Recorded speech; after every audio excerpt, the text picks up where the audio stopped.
Good morning, everyone. My name is Jason Goss, and I'm here today to discuss a topic that we briefly went over in class, and the subject is the problem of evil in the world and how could an almighty God or almighty being that has all power, all knowledge, and is purely good allow evil to exist in the world.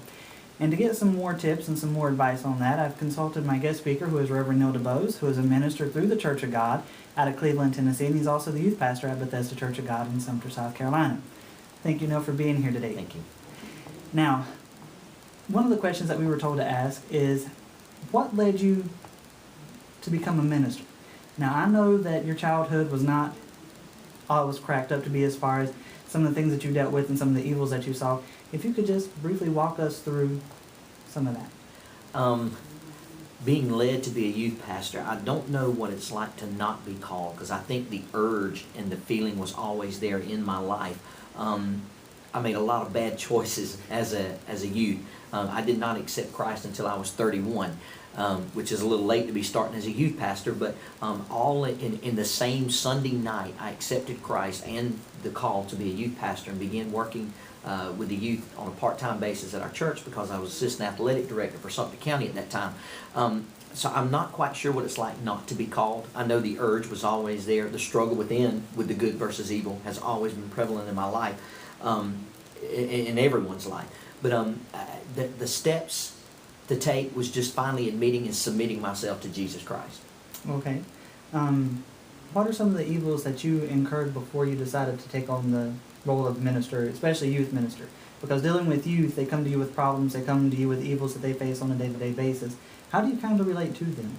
I often ask myself, why I took the path that I took in my life, but I think it was to open up my eyes and to see there are an awful lot of parents that have the ostrich effect, as I call it, heads in the sand of not realizing what their kids are involved in. In fact, I just finished a series at church last month called the PG series, which was parental guidance, and I actually brought in Corporal Billy from the Sumter County Sheriff's Department, who talked about texting and sexting and those kind of things, evil, big evil. Mm-hmm. And then I brought in John Aiden, which is an officer with the public school system in Fort Mill, South Carolina. And I brought in Trevor Brown, which deals with drugs, the recreational things that kids have access to that are just as dangerous as the marijuana, the crack, the cocaine, or whatever. Brought those in to help, because there's an awful lot of parents that doesn't not my child. And I think there was some of that with my mom. And I remember the statement that she made, I have failed as a parent. And I thought, no, your job was to teach me what was right and what was wrong. I knew what I was doing was wrong. That's why I hid it from you. So I think that the evils that are there, the drugs, the alcohol, were the ones that were most prevalent in my life. Those are the ones that I not just saw, but participated in. Became a very important part for me at that time of my life. Something that was of utmost priority for me were the drugs and the alcohol. And like I said, I think a lot of that prepared me for now, because there are some kids who say, well, you just don't understand. You don't know what I'm going through. And I'm like, if you only knew.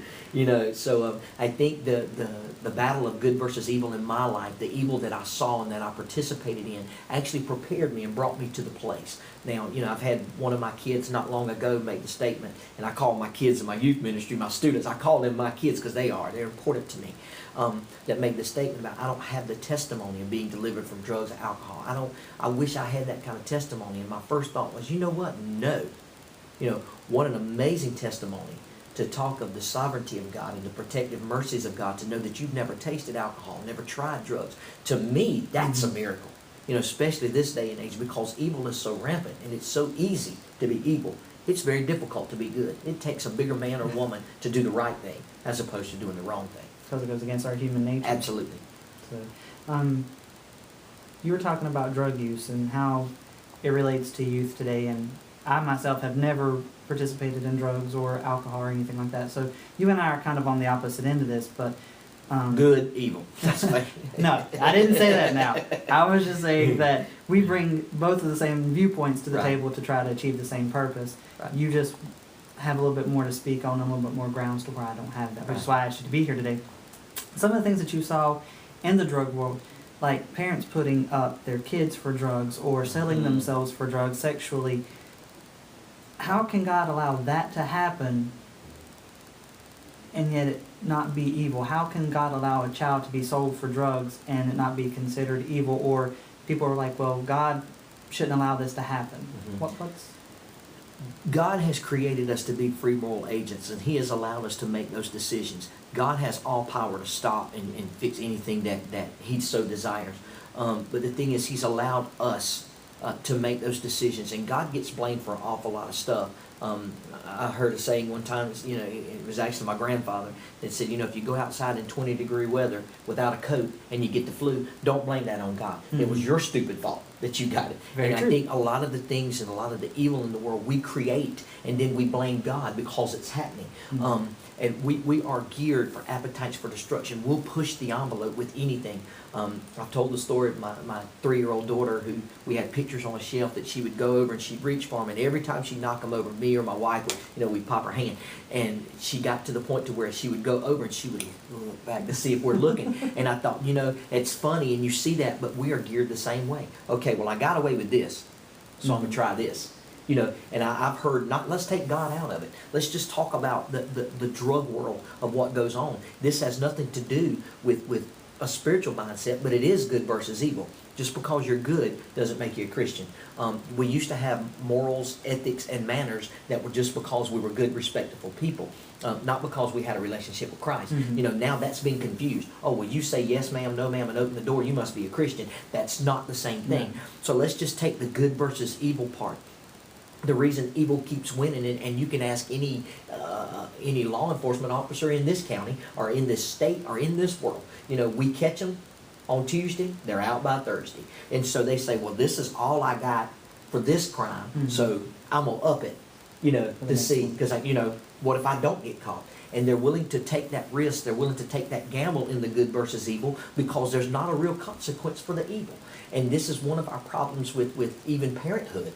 I see it on a day. I've been a youth pastor for almost 15 years now in the same church. I've watched a lot of kids grow up. In fact, most of my workers now grew up in youth.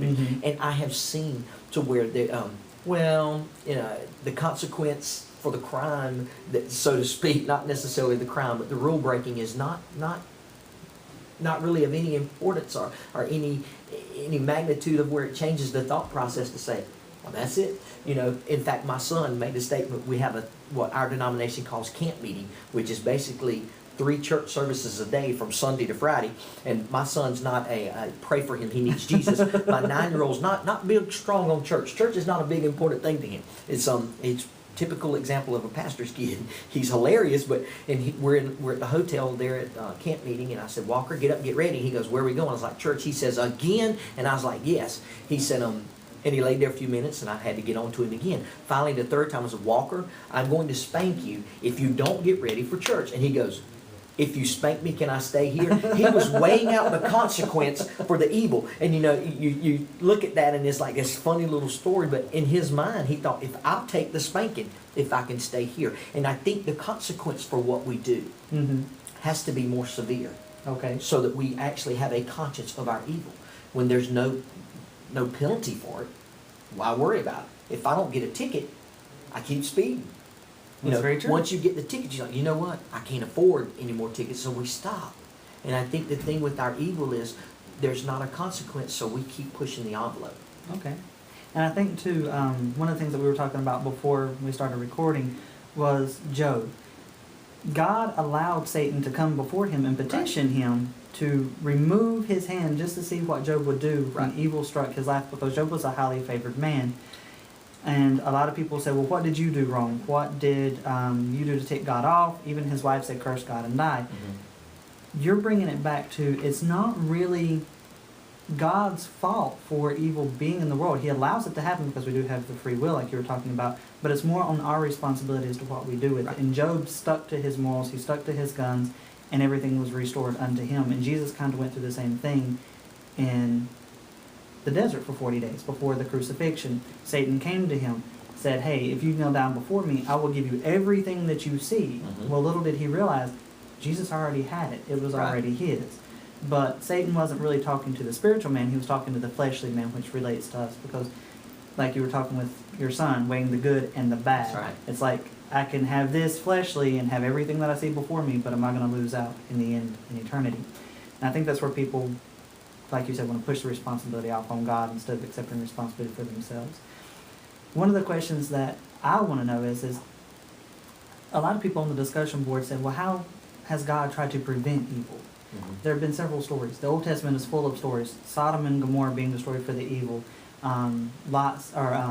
Abraham saying, if there be 30, and even down to 1, if there be one man that is faithful to you, God, will you not destroy it? And he said yes. Unfortunately, we found out in the story that Lot had to leave the city and it was eventually destroyed. But the story of the great flood, God said, okay, I'm going to try to do this to prevent evil in the world. Mm-hmm. And then eventually realized, hey, I gave them free will. I know I see that they're evil. He even admitted, he's like, I see that these people are evil, but I created them. I want them to love me for me, Mm-hmm. even though he did display his power in a great way to try to prevent evil. Mm-hmm. One of the things that I find interesting is, and you kind of mentioned it earlier, was with the great flood, God made a promise to man never to destroy man again. But the children of Israel, and a lot of people don't know this, the children of Israel were told when they went to battle to destroy everything of the kingdom that they conquered. Women, children, cattle, and the men, because they were all evil. Evil at heart. And that evil would come into the camp if they allowed it to. So I think that's kind of interesting that you mentioned it earlier, that you kind of invited evil in when you were running Right. and trying to hide it from people. With God being all-knowing, because you said that you tried to hide it from your mother, Right. and Adam and Eve, who were the original sinners, Right. tried to hide it from God as well. Did you get away with it? Did you feel some remorse? Was there ever any point where you said in your life or in the drug world, hey, this is even too evil for me, or let's not do this? Did you have a conscience? The conscience has always been there, and I think most people do have it. I mean, you can watch an episode of Cops and see them as soon as they get stopped for drunk driving, it's just, man, I'm sorry, I didn't mean to. And it gets in there because it's part of who we are. I made reference to you when we were talking one time before of Adam and Eve in the garden when they actually sinned, when the evil actually came into the garden, that going against one of God's demands upon them, that God came in all knowing everything. Where are you? And it wasn't because they were the hide and seek champions that they had hid the best and nobody could find them. It was a spiritual question. Where are you spiritually? What have you done, so to speak? God has created us to be free moral agents. This is why he says, I stand at the door and knock. He can speak and the door be gone, but he doesn't. He wants that love from you to be to him out of a genuine heart, out of one that has a free will to love him or not. There are things that I do in my marriage that I'm not going to say hate, but I hate. He's a gentleman, I promise. I am not a shopper. I can't stand it. But I'll spend 3 hours in the mall with my wife. You know why? Because those are things that I do because I love her. I don't enjoy cleaning the toilet, but I will do those things when we're having family cleanup time just because I love my wife.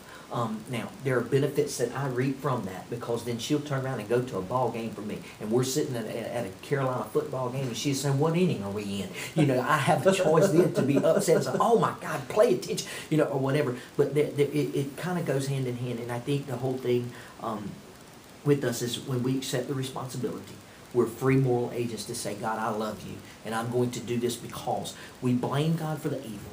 But yet we want to be responsible for the good. Well, I did this and I did that, and it doesn't work that way. Every good and perfect gift comes from above. God gives us those. So I think the conscience is always inside of us. We're fearfully and wonderfully made. Jason and Neil's made by the same God. And the thing is, so is everybody else. But we love to look at that person who's not, that's the most evil of people. And I still believe with all of my heart. In the book of Psalms, he says, before you were in your mother's womb, I knew you. God already knows who we are. And he created us to be fearfully and wonderfully. Every one of us has potential, and we have a purpose and a plan for our life. Now, whether we choose to do that or not, God's not going to make us do the right thing. I'm not going to make my children do the right thing. I'm going to teach to the best of my ability. There are going to be consequences when they do the wrong thing. But you know what? I can't make them do what's right. They have to do what's right on their own. I mentioned earlier that when you're studying for a test, You know, the test is to validate what you've already learned up to that moment. You don't learn anything in the test. And so often our spiritual walk, we said, I'm in a test, I'm in a trial. God must be trying to teach me something. No, He's taught you up to that point. He's trying to validate what you've learned. And He's given us a book for that thing. And An open book test. That's exactly right. We've got the book. It's got everything in there for that test. And the thing is, my daughter at school, she'll tell you, Dad, that was the easiest test because it was open book. All the answers were in our book. It's the same thing with our life. Our good versus evil inside of us is all answered here before. It's just a matter of what we do with that. What are you going to do with the responsibility of reading His Word, of spending time with Him? You know, when I don't have the answer to a problem, I like to ask somebody. If I don't know how to work video technology, I'm going to ask someone who has that knowledge. And this is why He's told us to seek godly counsel. He's given us a book. He's placed people in our life so that we can succeed, so that we can make that choice. You know what? There is good versus evil. I want to be good. I want to be good. Our human nature is going to teach us to be bad. I'm not going to tell you that being evil is not fun. It is. If it wasn't fun, it wouldn't be a temptation. That's very true. The only way it's going to be a temptation is because it's attractive, it's fun, and I'll be honest with you, my life of sin, I had an awful lot of fun. A lot of regrets, absolutely. Because what we don't understand is every time we make that choice for evil, there is a consequence. It may not happen that day, it may not happen that week, that month, that year, not even maybe that decade, but rest assured, years down the road, you're going to pay a price for that. There's a price to pay for everything. That's very true. And I think, too, you mentioned about Haley and the open book. If she chooses not to read the book or use the book during the test, her fault. That's her failed. fault. Yep, Exactly that's her fault. Not Don't the blame teacher. it on the teacher. Because she said, here's the That's book. One of the things that people can't seem to come to the realization is that evil does exist in the world, but was evil created by God, or is it always going to be there? Satan, the Bible tells us, was a high angel. He was an angel of light, and he decided one day that he wanted to become God or overtake God. I think that we think that we're better than God, or we can be higher than God, and we don't have to put up with the consequences of our actions. Is that kind of the same thing? Will there ever be a point where there will be no good? Because some people say that, well, good exists, and to keep good, there has to be evil in the world. It's a balancing act. I think that the evil and good's always going to be there because it's heaven and it's hell. God's allowing, or the omission to allow evil to exist, was simply because to create us to be free moral agents. Like I said, if not, we would just be angels. He created angels to be good and to worship Him and to praise Him and all that. But He created humans in order for us. We're hardwired for relationships. Our whole thing is the biggest thing, the biggest struggle that anybody will deal with is loneliness. We all try to find our sense of belonging. And so the whole deal is we were created for a relationship. Now, our being created was so that we could have that relationship with God. You know, and we keep saying love, love, love. God is love. It's not something that He does. It's who He is. It's an attribute. It's the essence of who He is. So therefore, if there is no God, I question, is there true love? You know, so the thing is, we get caught in relationships, whether they're boyfriend, girlfriend, or whether they're friendships, you know, platonic, whatever. We have those relationships. And therefore, God's allowed us to have that free will in those relationships. You know, you can't pick your family. Well, I understand that, but you can. You have to. You still have the choice of the love, and I think that was the whole issue of allowing evil to enter in, was so that we could have a deeper love for God, because we're doing it because we want to, not because He's forced us. He's not a tyrant. He's not going to make us love Him. You know, He allows us to love Him. Do we want to? That's the choice of good versus evil. That's very true. And I think, to sum it all up, the Old Testament in the Bible shows where God did try to prevent evil. The floods, Sodom and Gomorrah. And then He realized after the floods that, hey, I'm going to make a promise to man to never destroy them again. Then the New Testament takes over, where Jesus comes in and He is mercy, He is love. Yes, He's still going to make consequences, but He was in every aspect human. He showed anger in the temple when they were selling doves and sacrifices. He flipped the tables and showed anger. He was also tempted by Satan, so He knows that feel. So God understands now more than ever before what it is like to be in this human form, to choose from good to evil. And Jesus had those same things. To where now we're living in the days of the Holy Spirit, where God's still showing miracles, not through Jesus, but through other people. Like you said, you broke the cycle. All of a sudden you went from a drug lifestyle and a party lifestyle to shaping young minds and children to become better people and to know the right from wrong. And like you said, that's all in their hands, and you hope that you've done enough to teach them, or at least come back and say, hey, I did mess up, so they can help other people. Right. And I think that's where we're at today, is that evil's always going to exist in hell, but in heaven there will be no evil, Right. and it will be out of the minds and the hearts of the people at that point in time, and it'll be a great place to be. So thank you for joining us. Thank you, Neil, for your insights on this question, and again, hopefully y'all enjoyed it and y'all learned something, because I know that I did. Thanks, Neil. Thank you. Thank y'all.